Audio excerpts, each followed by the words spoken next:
everyone. Gary.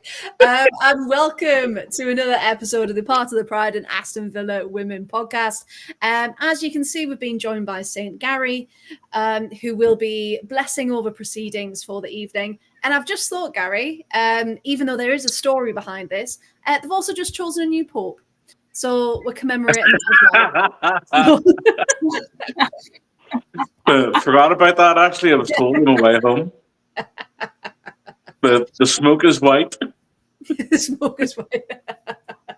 It is indeed. And for those who may not know why you are a nun this evening, would you like to fill everyone in? We had a fancy dress at the away game there over the weekend, and I decided that since God was with me at the weekend, I would introduce God to the pod this evening, you know. Introduce God to the pod. And of course, the fancy dress even made it to the commentary as well, which was fantastic. Who did win best costume? Did we ever find out? Yes. It went joint to Tracy and Rob, who were dressed up as Russell and Carl from Up. Yes, that's incredible. Some of the outfits were fantastic. Like, there was a real good standard, so it was a lot of fun. It was fantastic. Well, you've made Nick very happy in the chat. She wasn't that you wearing your habit, back in the habit, as it were, for the pod this evening. So if people aren't aware, the fan club now have made it a tradition, did it last season, and will continue to do so for the foreseeable. For every last away game of the season, it will be fancy dress. So if you do want to get involved, a lot of fun. There's loads of pictures online on the Facebook group. So do go check them out, because there were some fantastic ones, like Gary said. Emma, you weren't there for the fancy dress this weekend. What would you have dressed up as? Could you have beaten a nun? Teletubby. Good chat. Which one? This is a make or break friendship question. The yellow one. Lala?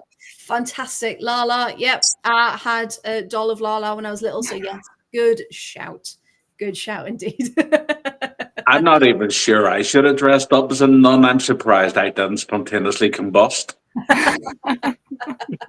Well, like we said, there's a new pope now, so maybe his first order is to come and find you. It's going to be like the Da Vinci Code, or they're going to send that other one, you know, the angel to get me. I was going to say, we'll keep an eye out behind you tonight, Gary, just in case. I'm on the 9th floor. If anybody gets in behind me, they're coming through a wall pretty high up, so I should be safe from behind. And if they do manage to get through, fair play to them, you know. Yeah, they deserve to get me if they manage that. Nick has just said West Ham's social media team spent more time filming us than their own fans, because we were more fun. That's why. I do have to say, though, the singing came through so clearly on the stream. It was so good. Because let's get right into it. I trust you were both well. So yeah, it was. We were going in on a high, weren't we, after beating Arsenal, and then we thought, you know, the world is our oyster. Where can we go from here? Gary, what was the feeling like on the coach down in the lead up, like when you were waiting for the whistle to blow? What was that feeling like, being so confident? Everybody was in really, really good form, you know. Even when we got down there, and, you know, obviously we certainly turned a few heads with everybody in their costumes, and why? No. But we actually went into the West Ham pub at the ground as well. So yeah, that certainly got a lot of attention before the game. But you know, it was just really, really good spirits. You know, everybody, whenever they were there, you know, singing away, and nice to go into a game with a real good feel. You know, a feel-good factor. Yeah, and that's the thing, because this was 3 wins in a row. I can't remember the last time we had 3 wins in a row, to be honest.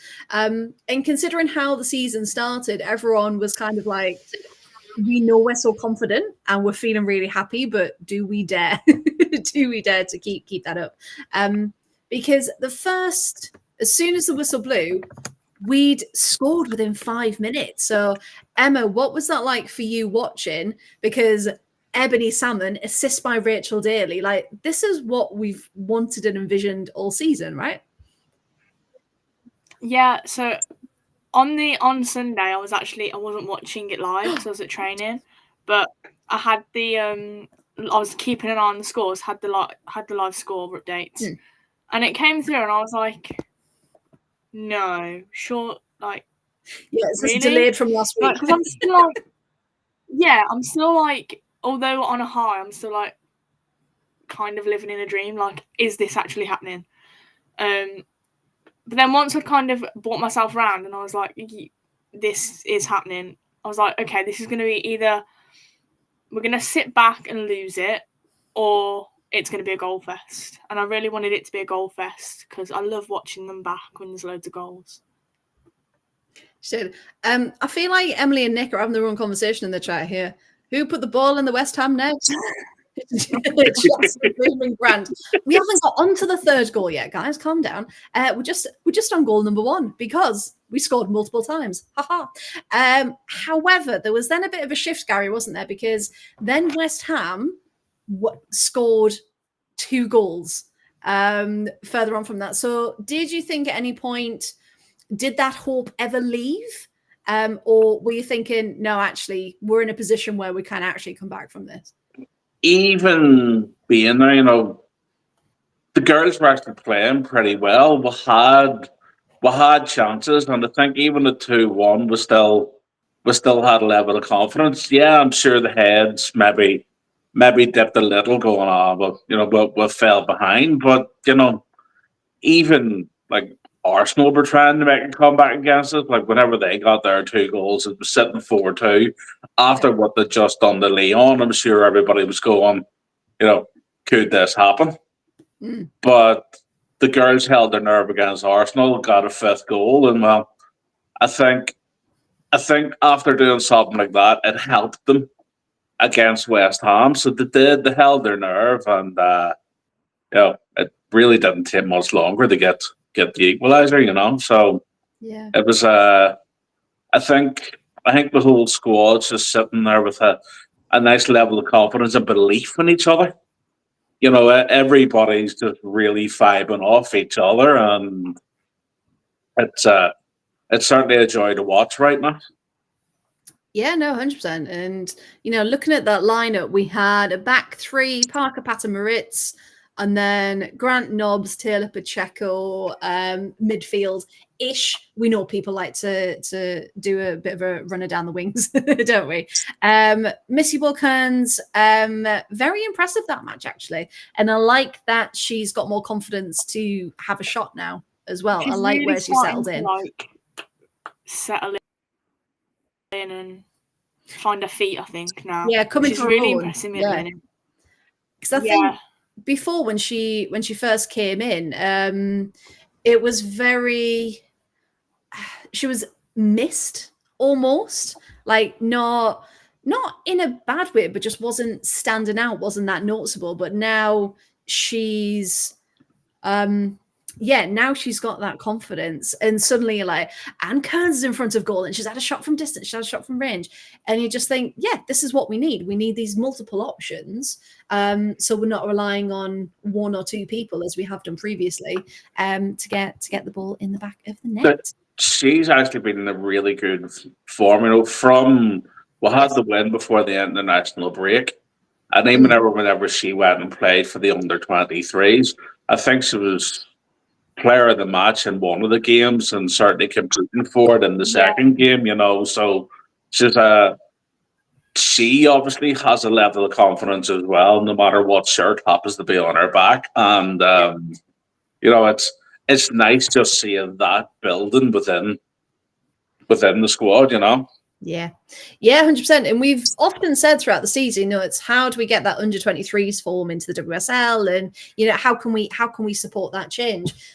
Because the biggest thing was actually what Emily's just said there. Before the game, Kirsty was in a boot.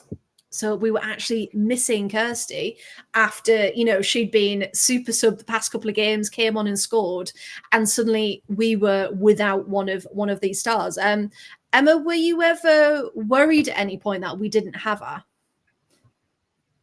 Yeah, because she's just so good. Like, especially like, she's so, I don't want to say physical, but she has got that physicality. She's got that presence on the pitch. She's got that speed as well. Yeah. And I feel like having her and Ebony on the pitch at the same time is just like incredible, because both of them are like so fast. So yeah, I was like, oh, are we? Because she's been one of our main goal scorers as well. Like, and she likes to create chances. Like that Daly Hanson combo is good, but I'm also liking the Daly Salmon combo at the minute as well. Yeah, that's there was a slight work, isn't it? Yeah, good. And I think it is. I'm really impressed with that. Yeah, because we, when Arroyo first came in and we thought, okay, well, how is she going to pick up the pieces? What is Villa going to look like ultimately? And it's just another case and a proof that you need to trust the process. You need to trust where it's going. And when you see some good things starting to come, then it's gonna keep coming and keep making progress, because Arroyo, of course, has got Manager of the Month. It's been a while since we've had one of those, so congratulations to Natalia on that. We're up for, what was it, Goal of the Month as well, Player of the Month. 2 goals of the month. And you think, I think, did Kirsty have 2? Yeah, I would say Spurs and then Arsenal.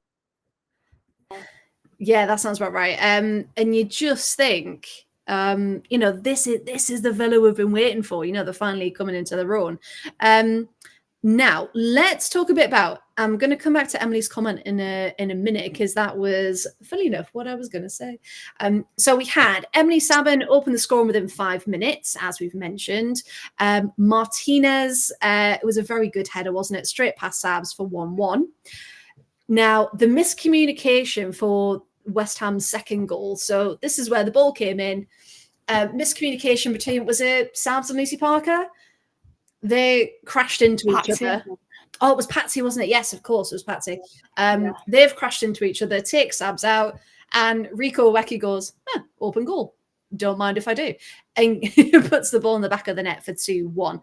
And then, funny enough, on the other side, in the 37th minute, it's then a Katrina Gorry error that leads to our second goal of the afternoon, isn't it? Because Gary actually being there and seeing that back pass go to the feet of Rachel Daly. What was that feeling like? Well, firstly, I thought, what a beautiful pass. Yes, and thank you so much to Katrina for doing that, yeah. But if there's any player that you don't want the ball to be at their feet one-on-one against the keeper, it's probably Rachel Daly. Yeah. And she punished them for it. And but West Ham, for all the 2 songs that they had, they went very, very quiet again. Could hardly hear them most of the match, but like whatever they just lost their lead. And it was approaching half time. You could already see people starting to slip out, for their half-time pie. And it's like, folks, it's still 8 minutes to go of the first half here, Yeah, believe in your club, stay till the whistle. Yes, absolutely. Definitely, it was a great pass from Gorey. And Rachel took full advantage. Exactly. She got mixed up. She was like, we're all claret and blue here. We're all in the same team. It's all good. I did keep having to remind myself that we weren't in claret, because at the time I was doing a live watch along for the championship, but I had that on one of the multi-screens that I had. So then when the goal went in, I was like, oh, wrong team. Nope. Wrong way, wrong way. So that was of course 2-2. Now, half time, you think, right, 2-2, still all to play for. A goal is all it took, and it did. As soon as the second half started, I thought up until about 65 minutes, it continued that intensity, and Chastity's goal was obviously the moment that everyone in the chat is talking about, because West Ham tried to call it for offside, didn't they? Because she was down that wing. Obviously, she wasn't, of course. No, it's just that fast. They couldn't keep up. Exactly. Exactly. So she bombs down the wing, gets in front of the West Ham defence and shoots it. It was a really nice low shot, wasn't it, into the bottom corner for 3-2. But after that, though, it felt like, certainly watching it, that there seemed to have a bit of a loss of momentum. West Ham maybe took over a little bit, had a couple of shots, but nothing really too threatening. And then it just kind of fizzled out. Gary, did it feel the same in the stadium as well? Yes, in fact, there was a little bit of frustration in the stadium whenever they kept playing the ball back and playing at a really slow tempo across the back line. Because obviously, like last week against Arsenal and stuff like that, it was quick long balls and splitting the defence and going all out and getting those 5 goals. Whereas this week it was like we all of a sudden just stopped. We took the 3-2 lead and just tried to sit on it, and it's like, there's still like half an hour of this game left. Do we really want to be? Well, that's the thing. Doing this. This is a bit early. This is a bit scary. Like the last 5 minutes or so, you can kind of, it's still frustrating, but you can kind of understand it when it's just literally seeing the game out. But especially against West Ham, who we saw what they did to Crystal Palace. We saw what they can do to other teams and who they've taken points from this season as well. And Emma, I'm going to come to you this one first. Emily's saying, think the West Ham game was the worst performance-wise out of the 4 wins. A bit like what Gary was saying, when back to try and play out from the back, West Ham was speedy, all over it, too much faffing about again. Do you agree that really wasn't our best performance? Yeah, because I feel like we just went back to the normal. I don't want to say same old Villa, because obviously it wasn't the same old Villa. We still managed to win. But we had like our normal defence back. And I feel like especially with Arsenal, what made us attacking, what made us keep pushing was we'd got Miri playing as the centre-back for a start, who isn't a centre-back. Yes, so I feel like we were trying to take less risks by playing out from the back with Arsenal, because could you imagine how Miri would have felt if she'd have conceded a stupid goal? Like, it wouldn't have been fair. So I feel like because we had our normal defence back, we went back to the drawing board and picked the same tactics, which obviously didn't work, because we should have known that West Ham have all of a sudden decided that they can play football. So maybe that wasn't the best idea and the best tactic to have had, but that's the only change that's kind of making me think that that's why we went back to it, because nothing else really changed within the rest of the team sheet. It was mainly we'd got the defence back that we didn't have on the Wednesday. Okay, interesting. Gary, what do you think? What do you think might have changed tactics-wise? Or maybe just mentality-wise?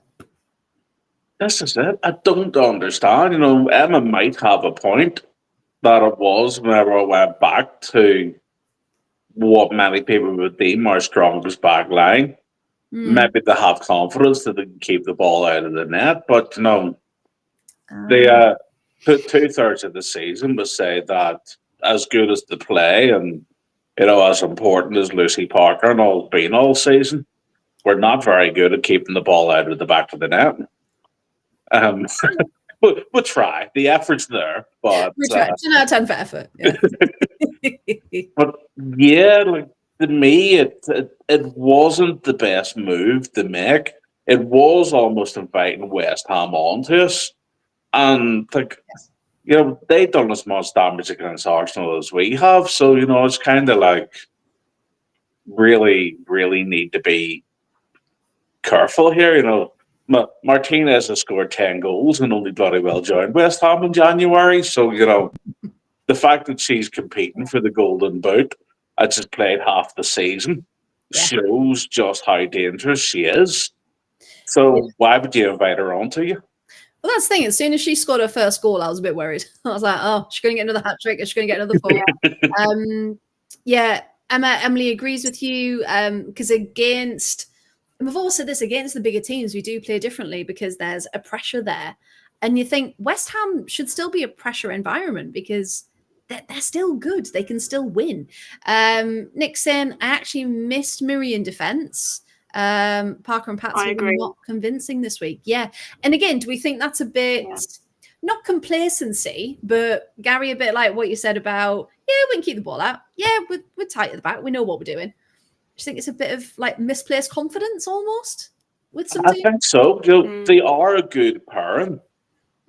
But like the season that we have had, because we give other teams so many chances, it's inevitable they're going to score. We've conceded 43 goals this season. 43. However, poor Sabs hasn't had a single clean sheet. Even in the games that we're winning, Sabs hasn't had a single clean sheet. Yeah. He's had 2, which is really sad. And I feel like they were probably 0-0s. No, one of them was probably the cup match that we won 9-0. Yeah. Well, that's the thing. Are we including cup matches as well? And that's the thing because it's the same question with Arsenal are currently facing at the minute. There's a lot of hate on their goalkeeper, bless her. But then it's not all the goalkeeper, it's a defence. You've got to get through the whole team before you get to the goalie, etc. So then it's a question of, okay, well, there's clearly an issue there if there hasn't been a clean sheet. So what can we do to improve that? Is it just a communication thing? Or, what is it? Because let's fix it, because we can't be, we were known for being really solid, weren't we, at the back? But a good way to fix it was stop slowing down the tempo and playing stupid football across your back line. That too. Yep. Because that's like the amount of goals that we have conceded that way this season is unreal. Of the 43 goals that we have conceded, 23 of them are probably conceded from the defence doing something stupid. Because you could be solid for 89 minutes, but you do something wrong in those 9 minutes, and that's where you lose a game. Yeah, 100%. Emily saying the Murray's skills are well suited to centre back. She's quick as well to cover. Yeah, I really liked her in that role. So maybe she's almost proven to Natalia she can be that cover and maybe that extra person in defence. Because I think sometimes as well in midfield, it didn't seem to click as much, did it? But she slotted in really well in defence. So maybe that can be. Mary's fantastic against Arsenal last week. In the back line, she really was solid. Yeah, she was 100%. Yeah. I was really worried seeing her playing as a centre back, because I was like, she's not a centre back. Surely we're not trying to mould players when we're playing Arsenal, but she really impressed me. Really impressed me. That's the thing, it's such a vital position as well, isn't it? To kind of fill in for. But yeah, she's got the right skills. So hopefully it's not the last time we see her there. So yeah, it died down, it fizzled out, and Vivian C had a shot from distance, but apart from that, there wasn't really much to it. And if we look at stats wise, we pretty much had 60% to 40 for possession. We had 12 shots compared to their 9, 5 on target compared to their 4. So really, there was nothing much in it. 2 goalkeeper saves each, quite a lot of fouls. Because it was getting to be quite a dirty match, wasn't it? Yellow cards were flying. I have no idea how somebody didn't get sent off. I know.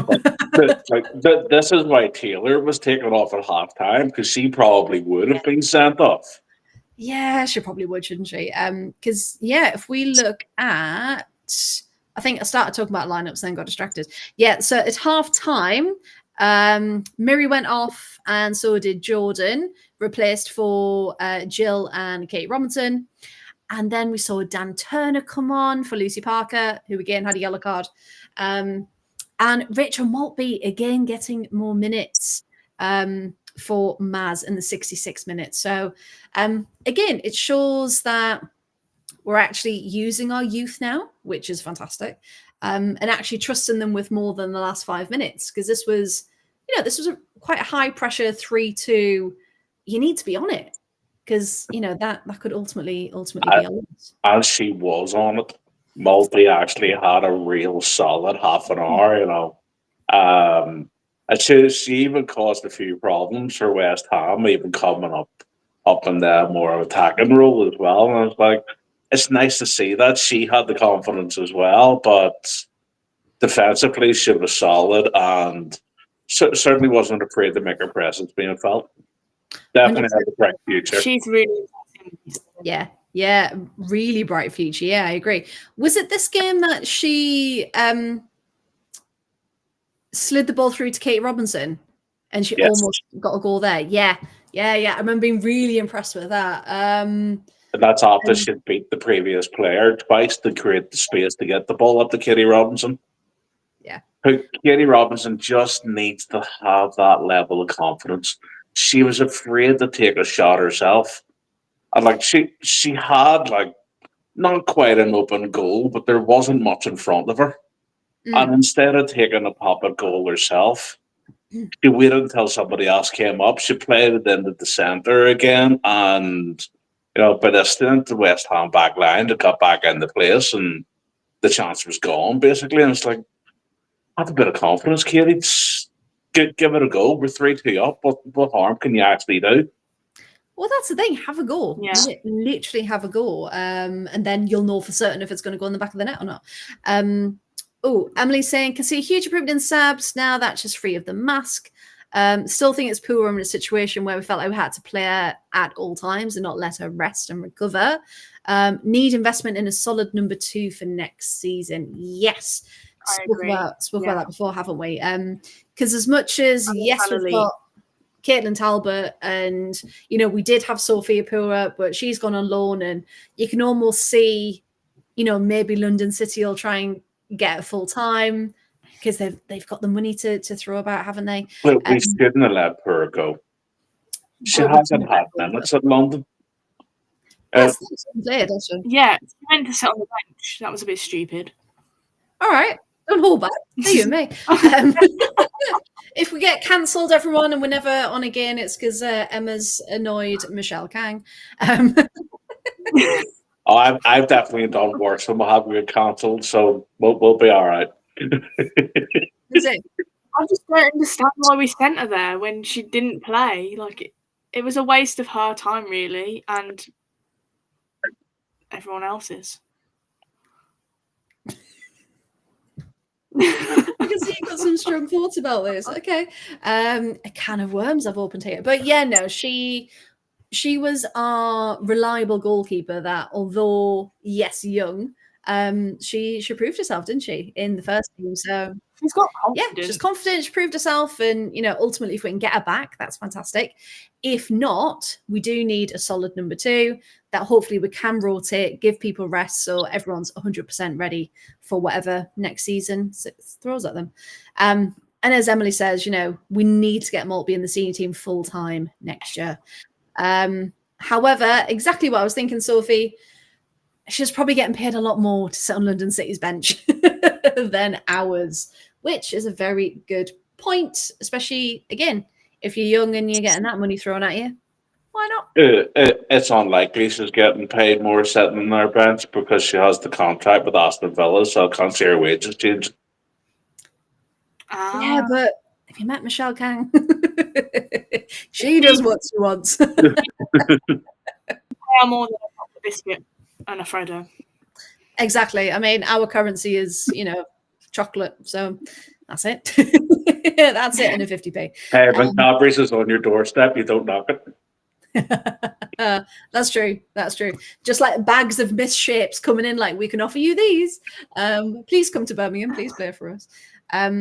Oh, that's a good point. Yes, we don't want Maltby to go on loan at all. We want to keep No, we need to stop keep our youth and play them. And hopefully Arroyo's showing that that's what she does want to do. She doesn't want to let them go, unless it's for very, very good reasons. But yeah, I can't see. Well, hopefully, I can't see it happening like that. Yeah, because it's only really been since we had Natalia that we had youngsters on the bench. We didn't have any youngsters on the bench before, did we? So we had, they started to come through under Carla, but didn't get that many minutes. Oh yeah, but then I feel like they vanished when we had at all. Wow. And yes, then brought back in under Natalia as well. Yeah. So yeah, it's a way forward, isn't it? It's a stepping stone to come through. And again, that progress. I do have to say though, after our win, we're up in 9th. We have surpassed 20 points. We are on 22. And who do we think we are, winning 4 games in a row? And fun stat, this was our 4th win in a row away against West Ham. So there we go. So clearly, we're just meant to win this match, as always. So yeah, we're now in 9th. We're on 22 points. Spurs are below us on 19. Leicester are on 17. And of course, Crystal Palace are relegated on 10 points. However, we are only 1 point behind Everton and West Ham, and only 2 points behind Liverpool and Brighton. So suddenly, the team that were convinced they were going to be relegated are now up there in and amongst it in this middle of the table. We worked out if all of the other scores go our way, we could still finish in 6th. This is how mad this league is. Could you imagine that? I mean, that would be incredible. I mean, Gary, did you ever think we were going to get off that almost relegation spot? No. Because it looked quite bleak, didn't it? At one point. The way the season was going, it was really, really looking bleak. You know, we were genuinely concerned whenever we were 1 point ahead of Palace that we were in real danger of going down, especially because Palace had started to find a wee bit of form themselves. But to be sitting here like 6 weeks later, it's like, hi, you know. But where did this team come from? You know, could they have not done this all season, and you know, maybe Chelsea wouldn't have won the league again? Could you imagine Chelsea and Villa at the top of the table? That'd be incredible.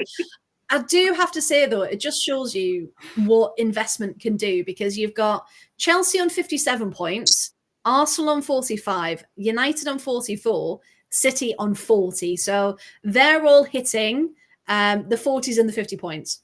It then drops down to Brighton on 25, Liverpool 25, West Ham 23, Everton 23, us on 22, 19, 17, 10. So you've got the top 4, you've got the middle lot, and then the 2 at the bottom. And you just think, that surely that's a sign to clubs that more needs to be done, right? Has anyone got any thoughts on that? Because it can't continue the way it is, can it?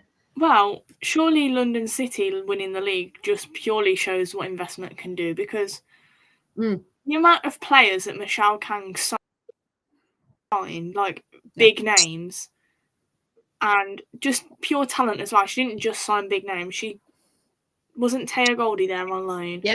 Like, she got a few youngsters and like a few young talents. So that just shows that investment within the women's game gets you somewhere. And even if they didn't get promoted and they finished 2nd, that again still shows that they're a challenging club. Like, they're coming into the WSL with some money behind them and some investment behind them and a goal. You know what I mean? Like, can you imagine though? Like, London City, to put it in perspective, you managed to get Aslani to come from Milan to Kent. You got Sophia Jakobsen, Swedish international, to come to Kent. Like, how she managed to attract these huge names, slightly on the older end of the football playing age range, shall we say. So clearly it was a short-term fix to show that it can be done. The money was worth it for the short term to get promoted. However, she is a very good businesswoman, isn't she? That's why she's got so much money. So genuinely, I think she's now looking in this summer for bigger names, bigger talent, probably in that younger, like, peak of their talent range. To go for Chelsea, why not? Because Nick's in there. Will it be London City challenging Chelsea? Probably, because Could you imagine? she's an independent. She can put as much money in as she wants. So yeah, I mean, there's pros and cons. I mean, there's been memes everywhere about it, and whether she's too involved and whether it's too much on her. But yeah, Sophie said she brought Saki Kumagai in as well. You know, these massive names of the game, and she brought them into the Women's Championship, where really you've got a couple of internationals, but not really like household names. But she managed it, so. Over your personal fortunes, 4 billion, and you can invest whatever you want into your club. You know, you're probably waving some pretty big carrots. Just imagine I literally just waving a carrot from a helicopter, like, come with me. I'll show you new pastures. Go on. Yeah, but I mean, the fact that they've moved to a new ground, they've got, new facilities. She's doing all the right things in a certain sense, isn't she? She's building this club, and they've only been around for 6 years. 6. That's it. So they're relatively new. So I think as much as other clubs, because obviously we've got the fair allowance and stuff and things, haven't we? The percentage of the income that we can spend, and so I don't know how that works for an independent. Don't quote me on anything. But yeah, I think it's just a warning sign to all of the clubs. Look what can happen when you put money into your women's team, and they're not just there as a tick box. Because it does. It makes all the difference, doesn't it? Especially a club like Villa, who have just had Champions League football and want to try and build their global name. Yes. Yeah. It's like, do you realise how many people on the globe are women? Do you know how good it would be if you actually built a women's team that, is going to increase your revenue? Because, empowering women's only going to be a good thing for you. And, right now you're treating them like second-class citizens, and it's like, behave yourself. Yeah, and that's the thing. And it's very much, if you are serious about having a women's team, do it properly. Just properly do it, properly invest. And it's the people who are saying, oh, well, I'm not going to get me money back for however long. And it's like, yeah, but you can't then not put money in, because you need to spend money to make it, which is the cliche we all know. But yeah, if people are scared to put that money in, then just don't have a women's team. If you're not going to treat them right, just seriously don't. Like, we'll get someone else. But yeah, it's hard. But we need the right people in charge, don't we? Because now we've got more jobs at the club coming up. And hopefully we get some people in who are really passionate about women's football to lead us in the right direction. It's even if you look at Man United, the way Ratcliffe's been behind the scenes trying to save money left, right, and centre, where he's, you're hearing these changes in the menus and the restaurant and everything, and making meal portions smaller, and taking away £100 Christmas bonuses for sort of Joe Vlogs in the cafeteria. But then you take a look at some of the players that they have sitting on the bench that are doing absolutely nothing. Like, if they got rid of Casemiro and saved themselves £400,000 a week on wages, that actually would have kept all the other things for the other people. So it's kind of like, whenever you're talking about you have to have the right owners that are going to do the right things, they're clearly looking in the wrong places for where they're trying to reduce their overheads. Yeah. And if you're going to invest properly. because the women could bring them a lot more money in if they actually done it right. Yes. And that's what we're trying to sort of say to Aston Villa, and it's what you can see with what's happening in London City. As much as we joke about Kang's ego and the way she kind of does things of her own accord, Yeah. she has still empowered a whole group of women to more or less take over the championship, and they're coming up to do the WSL, and they're not going to be here to make up the numbers. No, exactly. Yeah. And as Emily's putting there, I think clubs, including Villa, need to be locking players in, or Gang will be shopping. Yeah, I mean, them on a free as well. Just what? Sorry, there'll be no need to spend. Should we just getting them for free at this point? Well, that's the thing with, we in particular, and we're gonna just mention it again. We've got so many players out of contract that hopefully, and people heard whisperings on the open training session about whether people are, going to be signing or they're still waiting or what's going to happen. But just to confirm, then, so we've got 1, 2, 3, 4, 5, 6, 7, 8. We've got 9 players out of contract this summer. And bearing in mind, most contracts go to June, don't they, before the window opens. So we haven't got long. So we've got Rachel Corsie, Rachel Daly, Dan Turner, Jordan Nobbs, Lucy Stan, Sarah Meerling, Kirsty Hansen, Maz Pacheco, and Lucy Parker, all out of contract. Kirsty and Lucy Parker do have the option to extend by a year, so they can still be triggered. I assume they will, because I can't see them going or leaving unless they want to. But hopefully the club will do that. But as for the others, I don't want any of them to go. However, we've got the issue of we've now got an aging squad. And as the commentator rightly reminded us, as they do all of the time, we've got the oldest average age squad in the WSL. So do we think we might be letting a few faces go this summer if the ambition is to ultimately get higher and bring more people in? Has anyone got any thoughts? I think some of the older players are probably going to make the decisions themselves. Whenever you consider Corsie and Stanleyford have both really struggled with injury this season. Corsie's already doing a lot of punditry and stuff like that because of her injuries, and she might take herself in a different direction. It'll be sad to see her go because we know what a positive impact she has on the dressing room. Yeah. But I don't think Corsie's going to be around much longer, especially whenever she has people like Lucy Parker to compete with now, because Corsie's been a fantastic servant to the club, but I think the youth is going to take over there.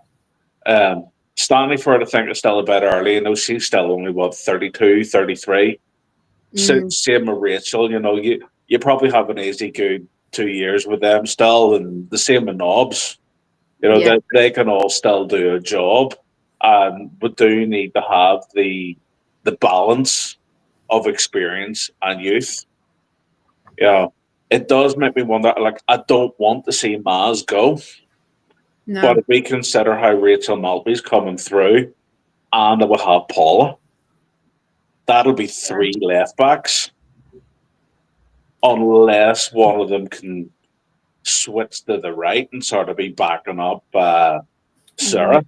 Because I know obviously Moritz is meant to be more of a right back, but she seems to become a more and more centre. And probably doing a better job at centre back than what she was doing out in the right. But unless we then use more wing backs, unless we, kind of try and change the style a bit to fit the players, but it's going to be what Natalia envisions, isn't it? I really don't want Maz to go, but it's how she's going to be used, isn't it? Hello, sorry, the dog's just come in. Now Sophie just put, I've heard a rumour that Danielle Vanderdonk and Ellie Carpenter are looking for a package move away from Leon. Do you reckon they'll suit Claret and Blue? Wouldn't that be a package deal? Clartenburg looks good than anyone. That is true. Oh, I'd love that. I really would. This is about the time now where the rumours start flying, isn't it? Well, even Barcelona are trying to edge on Clartenburg themselves, so we'll just take half their squad. Yeah. Emily spoke. It'd be interesting in a few years' time if London City came up against Lyon in the Champions League. Imagine if London City, they've got promoted this season and they're getting Champions League next season. Could you imagine? I mean, I'm here for it, but that'd be absolutely mad. Yeah. Absolutely mad. And yeah, Emily's saying be interesting. See if we look to find players that can fit the wing back system better. Yeah, it's all to play for, isn't it? The wing back system seems well, Lizzie Bond's only 23. We think we get her from Chelsea. You can't afford Lucy Bronze. What are you talking about? No, she's also not 23, but she plays like it. She plays like it. If we signed Lucy Bronze? She plays. I think quite a few of us would. I think if that happened, because of course clubs are starting to announce players that are leaving. So I know Arsenal have announced Lena Hertig, Amanda Ilstedt, and Tia Goldie. They've all gone. We'll probably get them. We'll probably get one. We love getting Arsenal rejects. We love getting Arsenal rejects. So we'll probably get all three.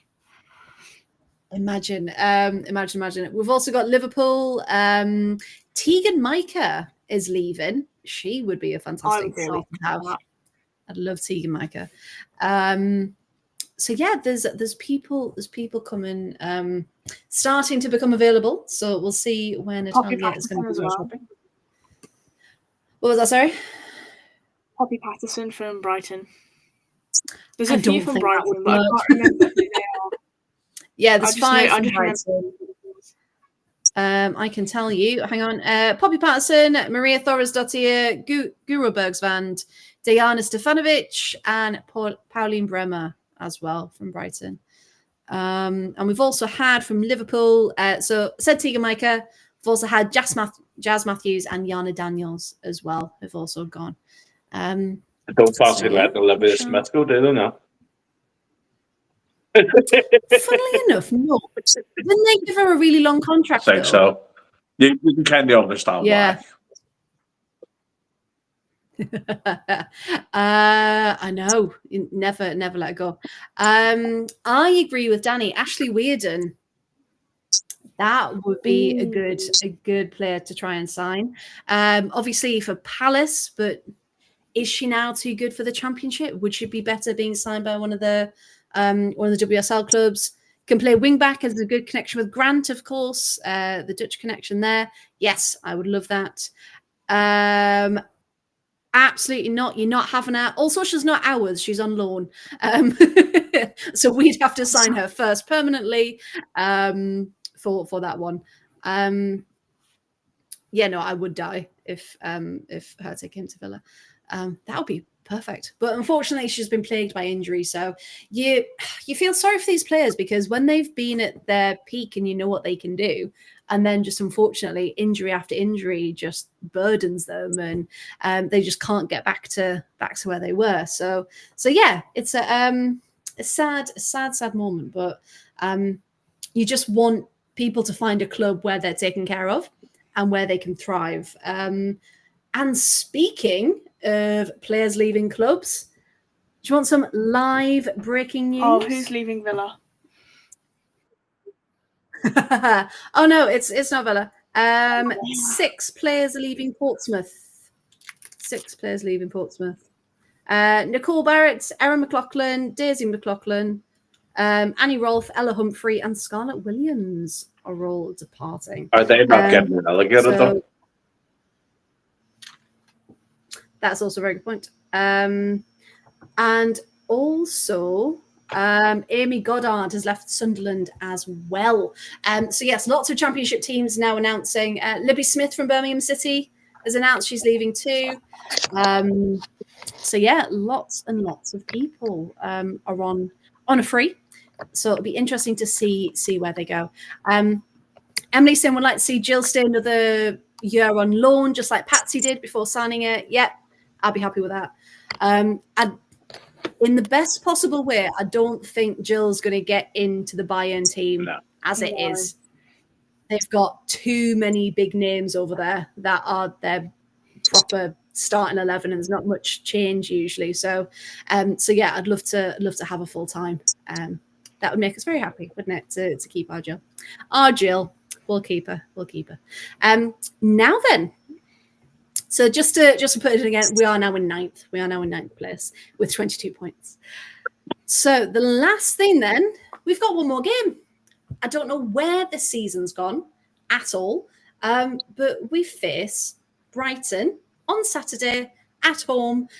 Saturday, not Sunday, everyone, just in case you sit down on Sunday and you think, where's the football? So yes, it's an early kickoff. Now, before we go on, Danny's saying, any thoughts on Fiamma Benitez being at the open training, or was she purely visiting Paula? Well, players for Valencia, and Valencia, bless them, are currently getting relegated. So maybe.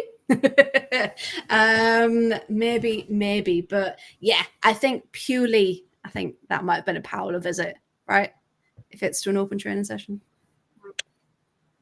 Possibly, Maybe. but we wouldn't say. Makes sense. I think you both said the same thing at the same time, and it was... I think the general gist is maybe it was just a Paula visit, but, we wouldn't say no. You know what? I haven't actually looked at her stats, so I just could be saying anything here. So, pressure footballer... She's a midfielder. She's 20, so again, that would be building for the future. Currently plays for Valencia. Yeah, she does want to get... Well, she won't want to get relegated, will she? So looking for a move around. Have we got any stats? Let's have a look at FootMob. Riveting stuff here, everyone. Live stat reporting. Okay. Out of 27 matches, she started 20, and she's got 3 goals and 6 assists. And she's got a 7.1 rating, which is green on FootMob. So, hey, yeah, stats don't lie. But for a team that's being relegated, clearly scoring goals wasn't high. So the fact that she still has a rating of over 7 sort of says what her performances were like, regardless of how the club was doing. I can tell you goals for... so Valencia have scored 21 goals this season. And then, so she was a little part of that. So yeah. I mean, they're not far off. So there's 2 relegation spots in Liga F, Liga F, shall we say? Valencia on 21, Real Betis 23, Deportivo 26. So it's not a massive gap. It's a fairly large part. If they've only scored 21 goals and she scored 3 and created 6. 9 of those 21 goals she was involved in. That's not too shabby. That's not bad at all. Yeah, that's almost half. Hey, if the rumours are true, then we'll definitely take her. She won the Nations League with Spain as well. So if you're saying, I don't know if was she part of the team? Let's check. We don't want to give out enough information on the pod, of course. She is still down for Atletico Madrid, though, so that's a bit weird. But no, she does play for Valencia. Yep, Spanish women's national team. Let's have a look. Since 2022, she has made 9 appearances and 2 goals for the national team. So there you go. So she's got international experience as well. So yeah, if the rumours are true, that sounds good to me. But as Emily says, we need to strengthen in defence first before anywhere else. Yes. 100%. Yes. How about this? Natalia should have been nominated for Manager of the Year. What do we think? Do you know what? She's turned the team around. So She has. She's probably done one. Like, yes, she's not had results all season, but she's managed to turn the team around. But I think also, wasn't there all season? Yeah, that's true. So really, if we take it on like the games she's been in charge of rather than the whole season, because arguably, take the percentage, because arguably she has done a very, very good job, hasn't she? But then there's Everton's new manager and West Ham's new manager. You know, they've done similar and turned their fortunes around too. Yeah. Well, exactly. Yeah. And I'm just looking now. So if people weren't aware, the nominations for the Women's Professional Game Awards, the shortlists are out and you can vote. But voting closes midday tomorrow. It only came out yesterday, so it's only a short window. So if you do want to vote, then you can see those on the Barclays WSL page.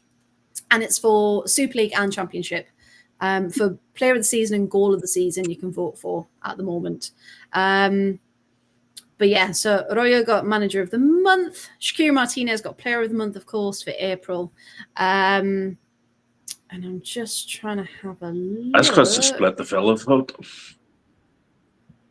I know. That's the thing. We're hardly nominated for anything. Oh, we are nominated for, is it Matchday Experience, Fan Experience? Oh, yeah. I don't know how we've managed One of these things that no one's really talked about, which is a mad thing. And before we forget, we were asked a question, and then we will talk about Brighton in a minute. This was a question on Twitter, so thank you very much, from AVWFC Lionesses, who interacts with us quite a lot, so we do appreciate it. And the question was, let me get it word for word. Bear with everyone. Would love to know your thoughts on the end of season awards events. This is just Villa's. No promotion whatsoever from Aston Villa women.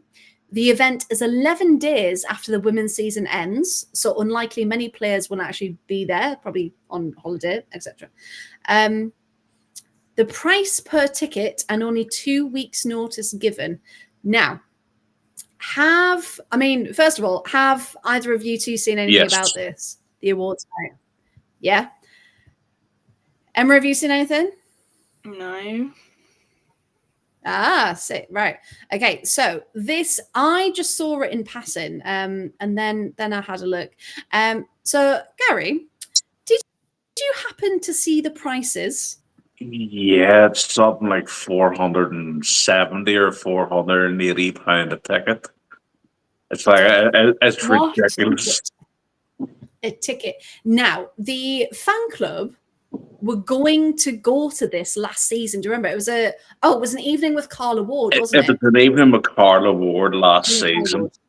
I bought my ticket for that, and it was 150 quid a ticket. Now, we had filled the table of 10 for that, but then obviously it cancelled with everything that was going on. Yeah. But this, nearly 500 quid for a ticket, is like, are you bonkers? So this one, I could go to Spain. I was going to say you'd be all inclusive halfway across the world for that. So yeah, so it's on a Wednesday night as well. So it's the end of season awards dinner. Tables and individual packages are available in the lower grounds. And it's for Aston Villa management, players for the men's and women's first team, as well as the academy as well. They're going to be celebrating the highlights of the season, presenting awards, and it's all part of the club's 150th anniversary celebrations as well. And there's a bit about everything. So essentially, when you click on secure your seat, you get a couple of options, of course. Now, the end of season awards dinner is now open, and to get an individual ticket on a shared table is £474. Now, for that, you would expect a lot more than a drink on arrival and a 3-course meal. I know it's a celebration event, but the question was, do you get the impression that A, the club don't care about the women's team fans, but also that they've priced out a lot of people who would usually want to go and celebrate their club at the end of the season. Emma, what do you think? They've definitely priced out everyone because, as I said, I could go to Spain. I could go to Spain for less than that, and I did go to Spain for less than that a few weeks ago. Yeah. So, it is definitely giving the impression of we don't really care about the women's fans, but we also are just going to set these prices because we don't. As long as we're getting the money, we don't really care. Like in general. Because I'm not convinced that some of the men's fans would pay that much to go and sit at a table for the evening. Now, when you think about, I mean, the women's season tickets are only a fraction of the men. If you're a men's season ticket holder, you've paid all that money for that, and then you're expected to pay another 500 pretty much to then go to this night. Gary, what kind of feeling does that have, or is it ultimately it's a corporate event, so you pay corporate prices? What do you think? Largely, it's being aimed at corporate. No, it's completely corporate because, like, for the average working man, you wouldn't even, want to go out on a Wednesday night. you know what I mean? Like, if it's me, I'm working away all week. There's no chance that I, even if I had the money to make that sort of commitment and spend like 500 quid, go and hire a tux and everything else because it's going to be black tie. Yeah. You take in all of this, that it's obviously aimed at corporate because knowing my luck, I'd buy a ticket, I'd rent a tux, and then I'd probably actually spend my evening in a hotel in Southampton or something like that because of the way my work is.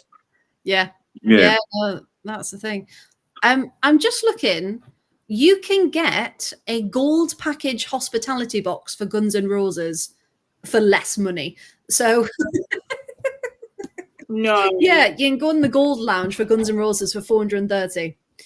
So, I mean, what? Where are you going to go? Guns N' Roses, end of season. I was going to do that for Oasis. Oh, yes. But everybody else that was talking to me about getting tickets to go and see Oasis are like, we're not willing to spend that money. And I'm like, but the average tickets ended up going for the best part of 400 quid anyway. Well, what's another 50 quid to go VIP and you actually have guaranteed? Well, that's the thing. It just becomes like Monopoly money at some point. Yeah. Put another 50 quid in. Why not? And just in case anyone does want the gold package, you get pre-show access to an exclusive hospitality lounge, inclusive drink packages, reserve padded seats in the Trinity Road stand, and arrival drinks reception, and informal grazing food offered. So there you go. You get more for that than what you do at the corporate event. It is, yeah. 100%. Right. So we're all going to Guns N' Roses, yeah, for the evening. Just reading the comments. Thank you for everyone in the chat getting involved. Nick's put, they've not only priced out, but made it not accessible for parents, workers, definitely catering to a certain clientele. Yep. For that price, I'd expect open bar, canapes, at least a 3-course meal by a kind of fancy chef, and some kind of memento, yes, to celebrate the occasion. Good. And Emily's put, there's a lot of feeling that the club puts more emphasis on the hospitality side of it and the making the money out of it, rather than being able to appreciate and make it accessible to those long-serving fans of the club as well. The fact is, spending that sort of money, as somebody said, you expect it to be a fancy chef. If I was spending 500 quid in a 3-course meal, I'd be expecting Gordon Ramsay to come out and tell me to fuck off. You pay for the experience, that's what it is. I'd pay that for that. But like 500 quid for a corporate event, but it's probably not even a chef that's actually cooked it. It's probably been made in a restaurant in an industrial estate half a mile away and just being brought in containers. Yeah. It's just, yeah, it's an investment, that amount of money. And you think, if you're not going to get much back, why waste your money?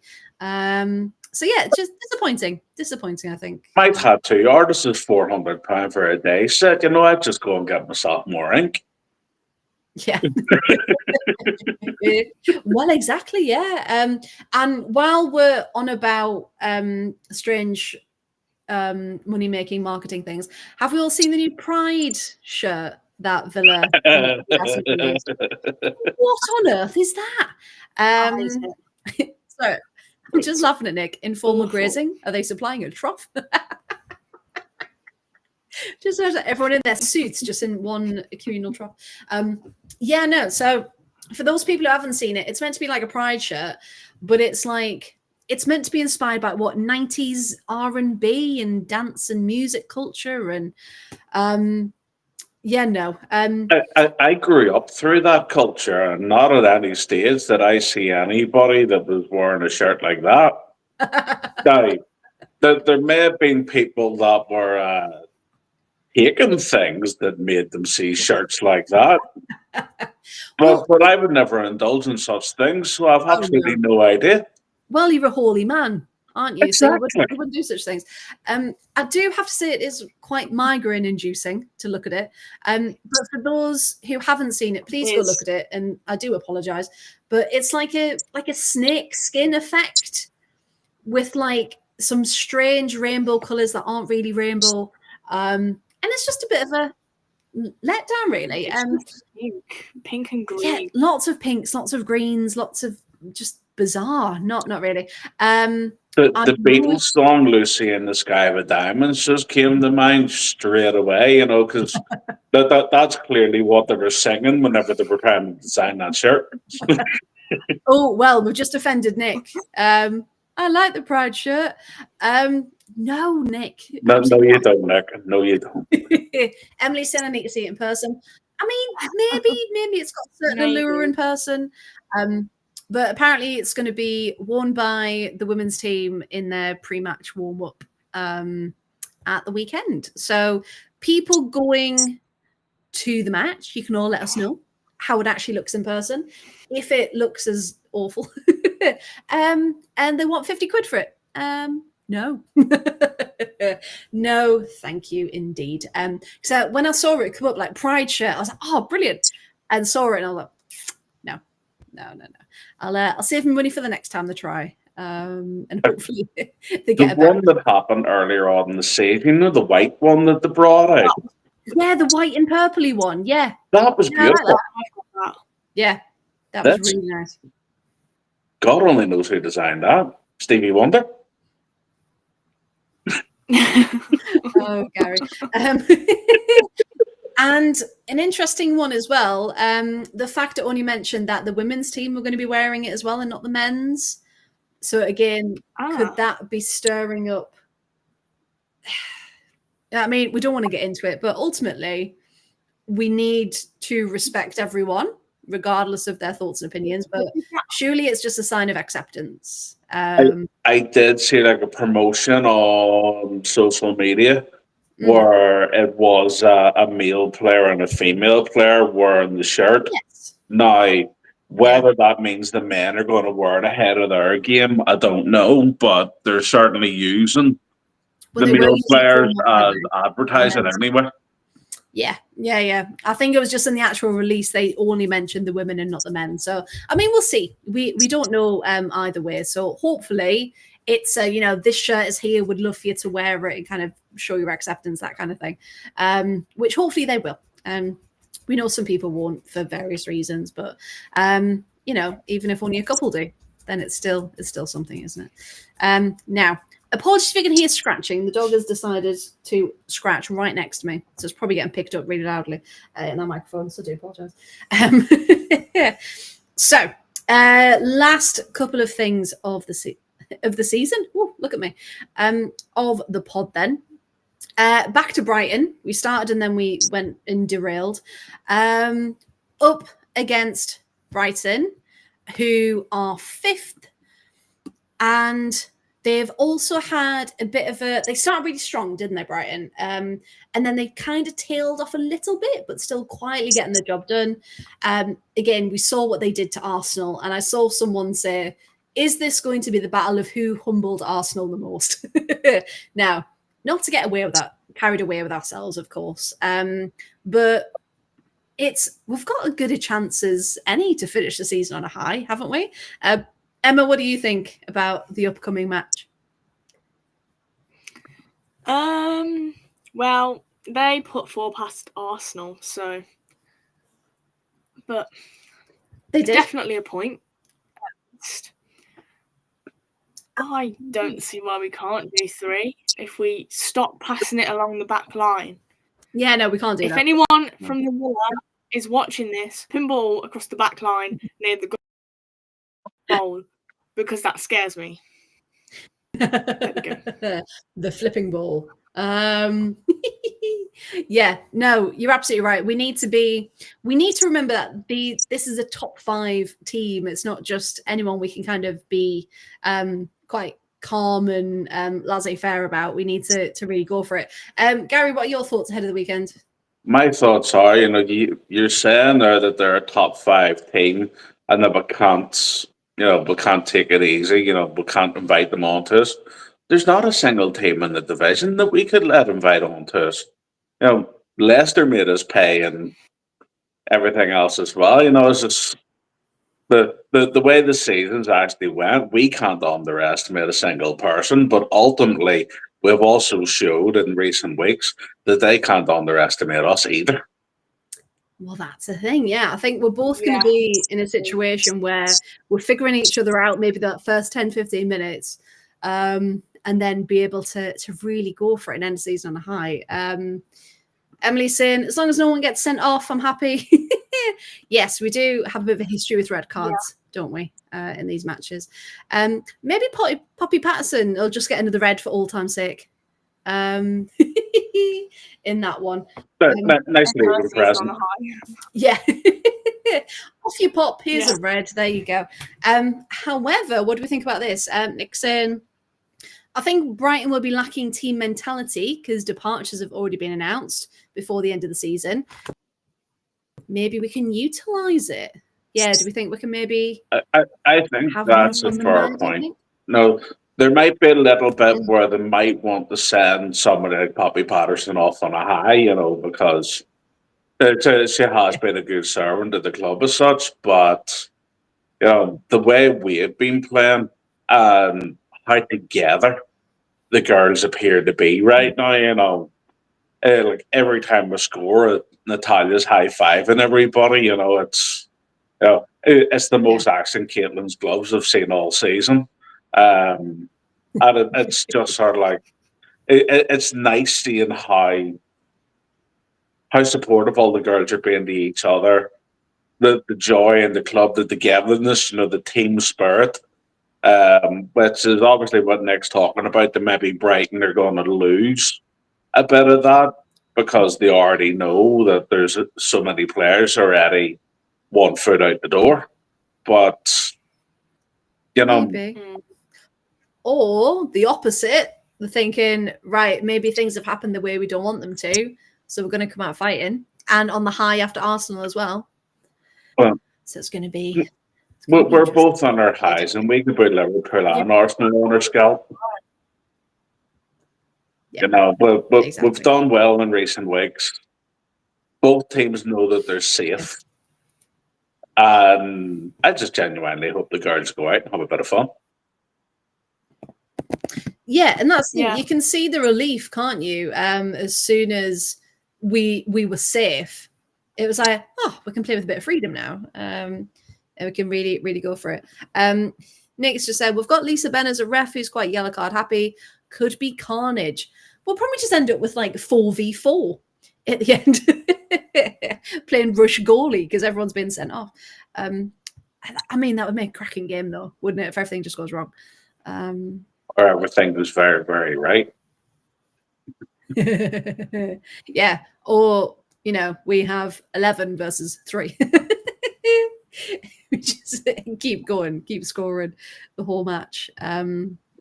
Yeah, I think that's the thing. We just need to go out there, give it everything, and just leave nothing behind, and really see it off on a high, and then start to rebuild for the Euros and then for the summer as well, of course. We still have players like Rachel that are playing for contracts potentially, so you know, there's a few that could be out to prove a point.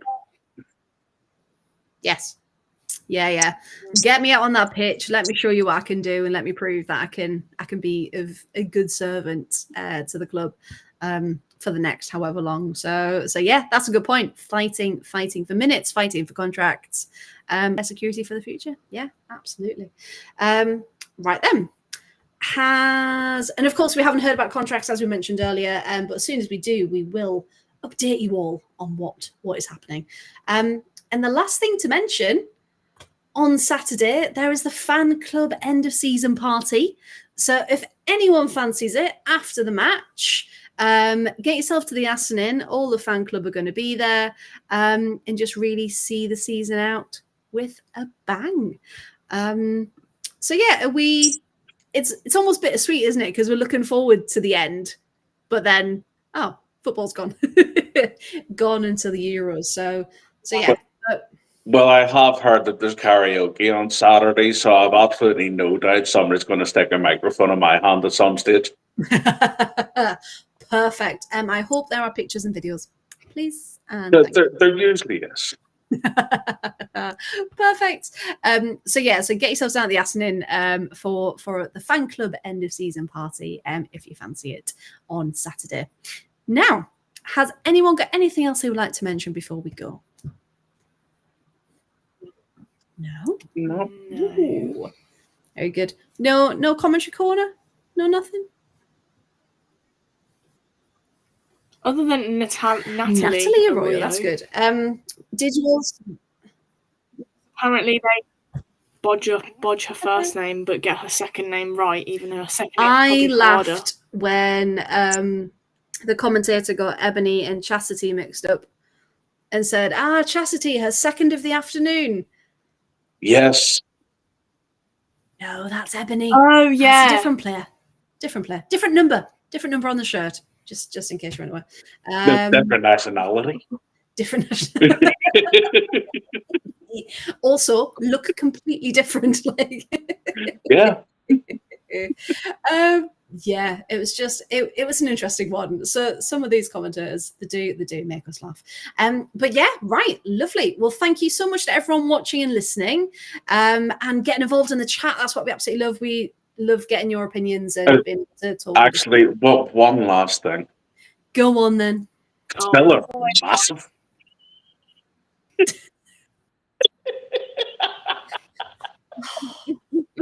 Right, this obsession with saying that phrase has come around very, very recently, and it's all anyone ever says.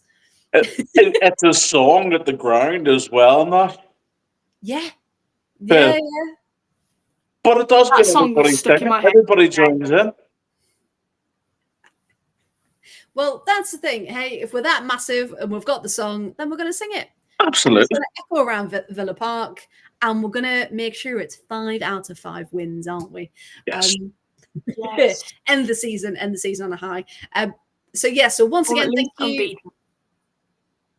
Oh, delay. What was that, Emma? Or at least unbeaten. We just can't lose. Or at least unbeaten, yes. Let's have that. Yes, good. A point or the win we'll take, of course. We don't lose anymore. We're Villa, we don't lose. What a nice thing to say. But yeah, you can catch us across all socials, of course. The social tags will be coming up in a moment. And yeah, just thank you so much for watching and listening again. So we'll be back next Thursday for the final episode of the season.